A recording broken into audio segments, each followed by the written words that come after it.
If you think your kids are too young to start thinking about college, think again. The cost of a college education continues to rise, so the sooner you address the issue, the better. Charles Schwab, Vice President, Financial Consultant, and good friend Michael Bonds joining us today in the Style Studio. So we're talking about college savings. So the big question here, is it ever too early or is it too late? Is there ever a too late time to start saving for Never college? too late. To be honest with you, college education comes to you in pieces. You don't have to pay for it all up front. So it's going to take at least 4 years to pay for that college education, so it's never too late. But if you do get a late start, invest for the short term. But if you're going to start right now and you got 18 years, you need to invest for growth. You need to invest for growth. Okay. Now, this is a big question here I think a lot of folks have because, there's only so far you can stretch a dollar. Should our savings for retirement trump savings for college? Should they be separate? What do you think about that? Absolutely not. Okay. You got to put money away for yourself first. There's plenty of ways to fund a college education with grants, scholarships, and financial aid. You can't borrow money for retirement. Right. You certainly can borrow money for college education. Right, So don't ever do that. Always put money away for yourself first. Okay. Well, so you talked about there's a variety of different ways that we can help, save for our child's education. Right. So what are some of the different ways that you recommend we do that?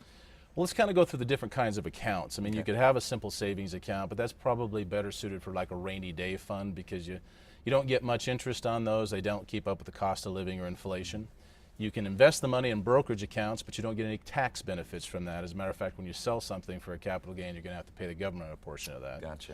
So then you can go to brokerage accounts, which are custodial accounts. Now, there are some minor tax benefits to that. You'll control the assets, or the guardian will control the assets until the minor reaches the age of majority in your state, at which time they control the assets because it's an irrevocable gift to the minor. And they can do anything they want to with it at that point in time, and that doesn't settle well sometimes with parents. Yeah. Right? What is the age in New Mexico, just by the way? 21. 21, okay. So if you so the next thing you want to look at is maybe educational savings accounts. You can only put $2,000 a year into those, but that may fit your budget. You control the assets. You invest them however you would like to, stocks, bonds, mutual funds, whatever you're comfortable with.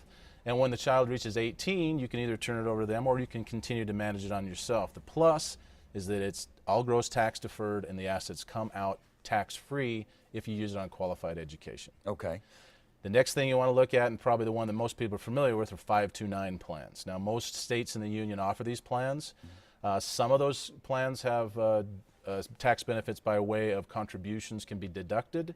However, it's not all states. Now, the state of New Mexico does offer that, but just because you live in this state, you're not relegated to have to use the 529 plan that we offer. So do your homework and use whatever plan you'd like. For instance, Schwab offers 529 plans to the state of Kansas, right? That's the one that we have an agreement with. These are types of plans that grow tax deferred. The money comes out tax free as long as you use it for qualified education. The difference is that you own the account, your child does not.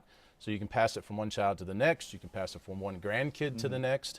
And there's no limit on a yearly contribution. As a matter of fact, it's more of a lifetime. So as you mentioned earlier, college educations can get very expensive. Yeah, boy, they can. 529 plans can have as much upwards of $200,000 in them at any Really? time. So wow. it might be the option. Well, so once we select these, a lot of options out there. Once we select the account that's right for us, how should we invest that money? Well, if you have 18 years, you want to invest for growth, you probably want to set it up on an automatic investment scenario. If you're more in the 8 to 10 year time frame, 529s work really well because you can make a catch-up contribution. You don't have to be worried about any gift tax on that type of contribution, and it all grows tax deferred. Okay. And then if you had a short time frame, you may say 1 to 2 years. Again, you want to start putting money away. You want to invest in short-term types of things like, short-term bond funds, money market funds. But you also want to start right after January 1st in the year that your kid's going to go to school to fill out your FAFSA because it will determine how much you're going to be required as a family to contribute to their education. Great. And all right. So, of course, folks, you want to talk to Mike more about this, you can reach him at 878-1320 or schwabmoneywise.com. Mike, always a pleasure. It's good to see you. Thank you, Hopefully sir. it helps. Yeah, absolutely. Thank you.